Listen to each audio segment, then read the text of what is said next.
E a Jovem Pan segue acompanhando a repercussão do decreto que regulamenta o uso da força policial.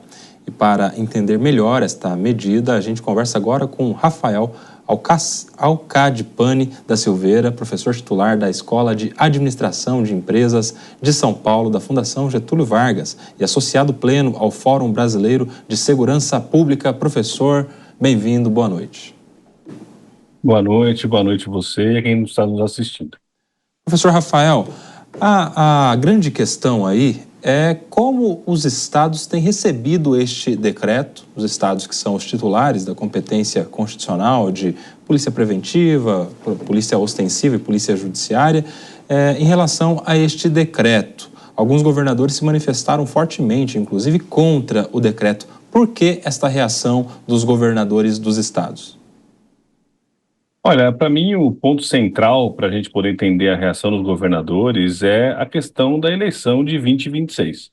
A gente sabe que a agenda de segurança pública é uma agenda muito cara a muitos desses governadores, inclusive ao Ronaldo Caiado, que tem sido das vozes mais expressas, assim, contrárias ao decreto, o próprio governador do Rio de Janeiro, e eles querem destravar uma disputa com o governo federal em torno da agenda de segurança pública, e principalmente em torno daquilo que eles acham que qualquer tentativa de freio ao trabalho policial ou à violência policial, não ao trabalho, mas à violência policial, é uma coisa negativa. Eu acho que o cálculo é puramente eleitoral, na verdade eleitoreiro, e não uma discussão técnica, não uma discussão pensando no bem do país. Indo para a análise técnica, então, professor, como é que você avalia este decreto editado pelo governo federal, através do Ministério da Justiça e Segurança Pública? Olha, o decreto ele é uma regulamentação de tratados internacionais que o Brasil faz parte há muito tempo, se a gente for pensar no ponto de vista jurídico. Do ponto de vista prático, ele não traz grandes novidades em relação ao que tem protocolos de forças de segurança, como o uso, por exemplo, uso proporcional da força, você não disparar contra pessoas que não oferecem uma ameaça às forças de segurança, você ter um controle no uso do seu poder letal, né? Isso já está instituído, já está colocado em muitos protocolos das polícias do Brasil, então eu não vejo nenhuma grande novidade, digamos assim. A novidade é o governo federal tentar montar aí um arcabouço e fazer com que, e reforçar um pouco dessas medidas, como eu já disse anteriormente, já fazem parte do protocolo de muitas polícias pelo Brasil. Professor Rafael, eu vou chamar para a nossa conversa o Cristiano Vilela, nosso comentarista, vai te fazer a próxima pergunta. Professor, uma boa noite, satisfação falar com você aqui na Jovem Pan.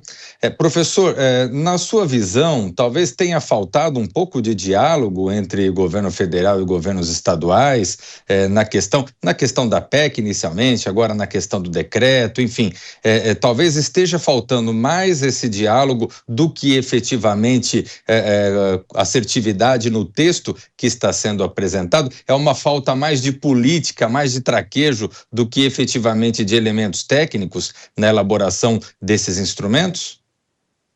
Olha, Cristiano, essa pergunta, no meu ponto de vista, pega na questão central. Segurança pública é um problema grave da sociedade brasileira, né? Muitas pessoas comparam a questão da criminalidade hoje com o que era a inflação no passado, que corroía o tecido social do Brasil, e é isso que a gente vê com relação à segurança pública.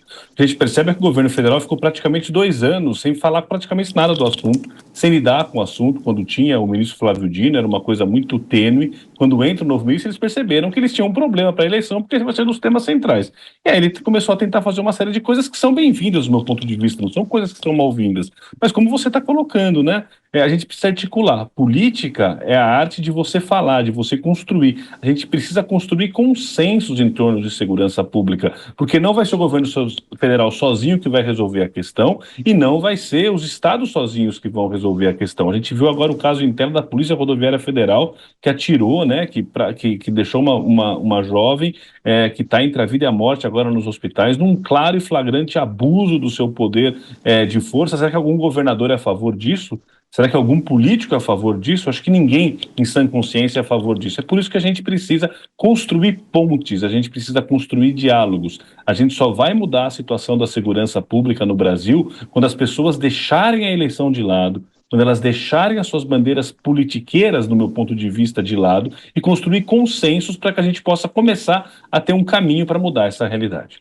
Professor Rafael, nesse ano de 2024, a segurança foi assunto constante. não só por ser um ano eleitoral, né? Você está bem dizendo que é um assunto que pega também para finalidades eleitorais, câmeras nas fardas dos policiais, o fim da saída temporária, recentemente agora essa queda de braço entre o que é competência da União ou dos estados. E para 2025, qual que é a projeção das polêmicas envolvendo a segurança pública? Olha, eu acho que na medida em que a gente não vê nenhuma solução aparecendo, na medida em que a gente vê o crime organizado cada vez mais forte, a gente viu nas eleições aí que o crime organizado está tomando cores, né, e uma força que a gente nunca imaginou e nunca viu nesse país. Na medida em que a gente vê também a questão da violência policial contra pessoas que não oferecem nenhum tipo de ameaça contra criminosos, que não se resolve. A gente vê a Polícia Rodoviária Federal no caso hoje, mas a gente tem visto PM de São Paulo, PM da Bahia. Esses problemas, eles não vão se resolver. As pessoas não estão se sentindo mais seguras nas ruas. A gente tem um decréscimo no Brasil todo dos crimes contra o patrimônio, que é uma notícia muito boa. Agora, existe uma explosão do estelionato eletrônico. A gente não vê as polícias preparadas para isso. A gente não vê uma articulação de esforços, como o Cristiano estava apontando anteriormente na sua pergunta. Do meu ponto de vista, na hora que, quanto mais a gente chega perto das eleições, mais claro fica que a segurança pública é o grande calcanhar de Aquiles do Brasil hoje.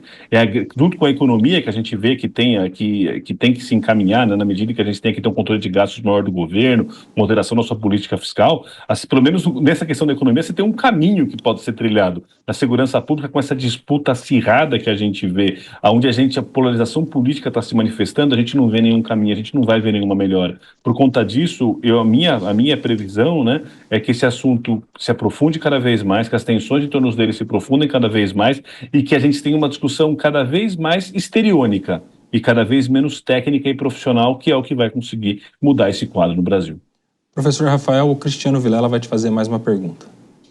Professor, na linha dessa sua última colocação agora, por vezes a gente vê no Brasil uma visão da esquerda, muitas vezes minimizando o grande problema, o grave problema que o crime organizado é hoje no Brasil, a gravidade da questão da segurança pública, e por outro lado, talvez a direita muitas vezes presa em determinados dogmas de um grande recrudescimento e que muitas vezes deixa de lado outros elementos que são valiosos também dentro de uma política geral de segurança. Dá para a gente dizer que esse contexto político de polarização, ele não contribui para a solução do problema e, pelo contrário, ele acaba piorando, dificultando, tornando mais distante a solução desse problema? Olha, Cristiano, no meu ponto de vista, a maior ameaça à democracia brasileira e ao país é o crime organizado. O poder que o crime organizado tem hoje, com a sua exportação de drogas, é uma coisa, os recursos que eles estão almerianos, a corrupção que eles conseguem colocar em várias entidades, não só as polícias, mas também a justiça. A gente vê operações sendo feitas aí contra magistrados, isso é uma coisa muito grave. E, para mim, o principal nó está na falta da capacidade de uma construção de uma política que seja uma política racional, lógica e profissional. A gente precisa de polícias, de forças de segurança que sejam profissionais.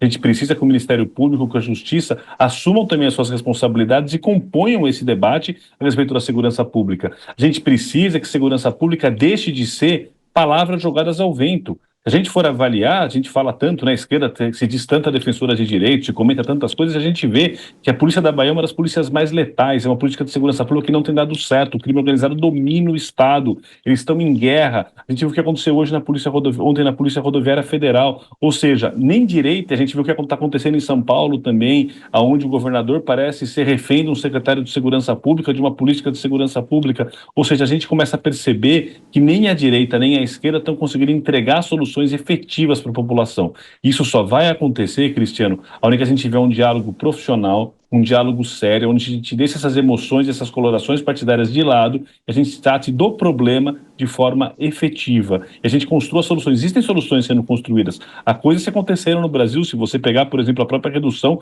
dos homicídios em São Paulo, que está longe de ser obra do crime organizado, é uma questão de política pública que foi acontecendo ao longo dos anos, que esse governo tem mantido. A gente vê no Rio Grande do Sul uma mudança importante na questão da segurança, que foi utilizada inteligência, foi utilizada uma forma de fazer política de segurança pública mais efetiva e racional, e que então, tem solução, tá certo? A gente teve o Pacto da Vida no Nordeste, tem solução, mas a gente precisa de uma solução que seja uma solução racional e lógica e que não fique imersa nessa disputa política pensando só em voto, porque daqui a pouco, Cristiano, o eleitor vai se cansar dessa conversa. Essas conversas elas vão cansando o eleitor. O eleitor vai perceber que não adianta ficar fazendo esse tipo de discurso histriônico que a gente vê muitas vezes feito aí pela direita radical e esse discurso de coitadinho que a gente vê muitas vezes feita pela esquerda radical. A população quer solução para ela no dia a dia. A pessoa quer comprar um celular em 20 prestações e sair na rua com ele sem ter medo de ser roubado, sem ter medo de ser furtado. A pessoa não quer ser morta, como a gente viu em São Paulo esses dias, num parque, quando ela está sofrendo um latrocínio, que tem aumentado o latrocínio de forma muito séria em São Paulo.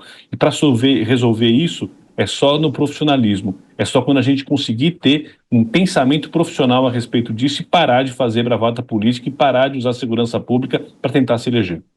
Muito bem, conversamos aqui com Rafael Alcade-Pani da Silveira, professor titular da Escola de Administração de Empresas de São Paulo, da Fundação Getúlio Vargas e associado pleno ao Fórum Brasileiro de Segurança Pública.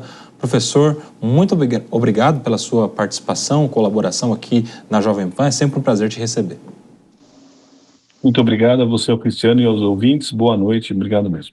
Boa noite.